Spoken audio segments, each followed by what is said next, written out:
منع تنقل جماهير الرجاء إلى آسفية. غياب وازن جديد للرجاء أمام أولمبيك آسفية بسبب مهاجم تونسي. منذر الكبير يغضب مسؤولي فريق المصرية. البدراوي يتخلف عن موعد هام لأربعة لاعبين رجويين.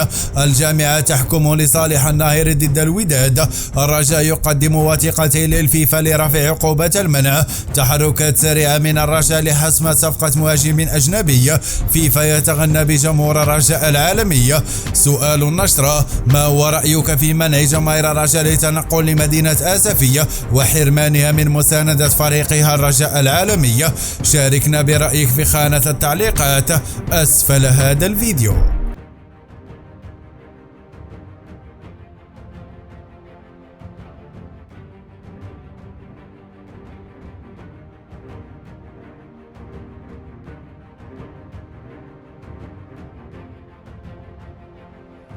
عمدت السلطات الأمنية إلى منع جمهور الرجاء من التنقل إلى ميدان آسفية، وذلك لحضور مباراة النسور الخضر أمام مستضيفهم أولمبيك آسفية على الساعة 6:15 ليلا بملعب المسيرة. ومن المنتظر أن تعرف المباراة حضور الجماهير المسفيوية فقط بعد منع جماهير النادي الرجاء من التنقل إلى آسفية. يشار إلى أن فريق الرجاء سيحل ضيفا على نظير أولمبيك آسفية يوم السبت المقبل بملعب المسيرة الخضراء على الساعة 6:15 ليلا برسم الجولة 16 من البطولة.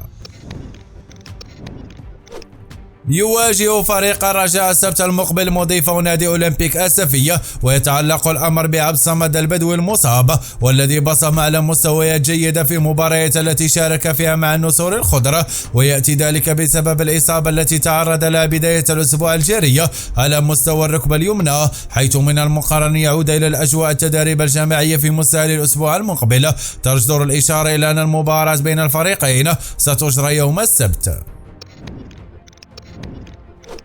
أغضب منذر الكبير مدرب الرجاء مكونات فريق الإسماعيلي المصرية حينما قام بالاتصال باللاعب فارس الشواط قصد ضمه إلى الفريق الأخضر خلال مرحلة انتقالات الشتوية. وحسب مصادر مطلعة فإن إدارة درويش اعتبرت ما قام به المدرب التونسي للرجاء غير أخلاقية، على اعتبار أنه قام باتصال مع اللاعب لا زال يربط عقد بفريقه. ويعرف الكبير جيدا إمكانية مواطني فراس الشواط المهاجم التونسي للإسماعيلي المصرية، ويسعى الرجاء بتوصية من منذر الكبير بالتعاقد مع مهاجم يسد به الخصاص داخل الخط الأمامي للفريق الأخضر في ظل تواضع أداء أكسيل مايي.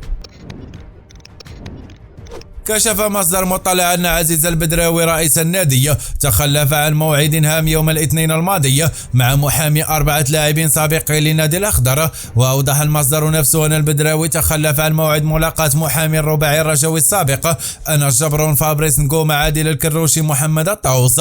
وأضاف المصدر ذاته أن البدراوي كان على موعد مع المحامي المذكور من أجل التوصل إلى حل توافقية لمستحقات المالية للاعبين العالقة في ذمة إدارة النسور الخضر. تجدر الإشارة إلى أن عزيز البدراوي يواصل مفاوضته لمجموعة من اللاعبين السابقين للرجاء والذين يتوفرون لا أحكام نهائية، وذلك في ظل الأزمة المالية التي يعاني منها النادي الأخضر. أصدرت لجنة النزاعات بالجامعة الملكية المغربية حكمين في نزاع محمد الناهري لاعب فريق الرجاء مع فريقه السابق الوداد، الأول لصالحه والثاني ضده. وألزمت لجنة النزاعات الوداد بأداء مبلغ أزيد من 90 مليون سنتيم للاعب الرجاوية، بينما فرضت على هذا الأخير أداء مبلغ يقدر ب 45 مليون سنتيم للفريق الأحمر. وأوضح مصدر خاص أن الجامعة حكمت لصالح الناهري بخصوص مستحقاته المالية التي كان منصوص عليها في عقده مع الوداد إلى غاية 30 يونيو، غير أن غرامته مبلغا يقدر ب 45 مليون لرفضه الاستمرار مع النادي في التاريخ المذكور. واعتبرت الجامعة أن الموسم الرياضي لا ينتهي بالتاريخ المنصوص عليه في العقد وهو 30 يونيو، بل انتهاء المنافسات الرياضية، إذ كان الدوري الاحترافي في سنة كورونا قد تواصل إجراءه إلى غاية أكتوبر، بينما أصر الناهري على مغادرة القلعة الحمراء في التاريخ المنصوص عليه في عقده. قدم فريق رجاء وثيقتين للاتحاد الدولي لرفع عقوبة المنع المفروضة عليه من أجل تأهيل لاعبيه الجدد حتى يتسنى لهم المشاركة في المباريات المقبلة بالدورية. وأرسل الرجاء تنازلين، الأول حصل عليه من الفريق السابق كليكا بونغو، والثاني يخص فابريس نغوما بعدما توصل معهم الفريق الأخضر إلى اتفاق للحصول على مستحقاتهما. وأدى الرجاء لفريق كابونغو $60,000 بينما اتفق مع نغوما للحصول على مبلغ 50,000 دولار وتقسيم المبلغ المتبقي على دفعتين، علما أن اللاعب تنازل 10 ملايين سنتيم. وسارع الرجاء إلى مراسلة الاتحاد الدولي من أجل رفع عقوبة المنع في انتظار اتخاذ قرار مماثل من الجامعة الملكية المغربية بعد أداء الفريق الأخضر للأحكام النهائية الصادرة ضده بالجامعة.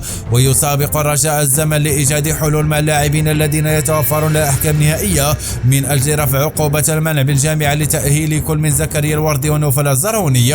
وقدم الرجاء ملفه إلى الجامعة في الأسبوع الماضي، وطلبت لجنة المراقبة المالية الأندية وثائق إضافية قدمها مسؤول الرجاء، ويبقى أداء النزاعات الشرط الوحيد لرفع عقوبة المنع من التعاقدات محليا. يسابق المكسب المسير لنادي الرجاء الوقت لحسم صفقة مرتقبة ومرجوة من المدرب منذر الكبير الذي يناشد مسؤولي الفريق بتدعيم صفوف. وأرصد موقع أن المكسب المسير مكتب في الفترة الراهنة على حسم صفقة كبيرة تهم مهاجم أجنبي استجابة لنداء البدراوي جماهير الفريق. وتابع أن المهاجم الأجنبي سيكون الصفقة الأكبر والأبرز للفريق في الميركاتو الحالي، بالموازنة مع رغبة مسؤولي والمدرب في إنهاء إشكال الإهدار العديد للفرص في المباريات. واستقر الكبير على المهاجم حمزة خابا على حساب الثنائي أكسيل ماي وسفيان بن جديدة، بيدا وضع لاعب أولمبيك أسفي السابق يدفع الفريق للبحث عن مهاجم في ظل رحيله عن الفريق مع ما تم الموسم الحالي. على بعد أيام قليلة من انطلاق بطولة كأس العالم للأندية في المغرب في الفترة الممتدة ما بين الفاتح وال11 فبراير 2023، استحضر الاتحاد الدولي الفيفا تألق جمهور الرجاء في هذه المنافسة سنة 2013 حين أقيمت في المغرب، حيث بلغ الفريق الأخضر المباراة النهائية أمام بايرن ميونخ الألماني.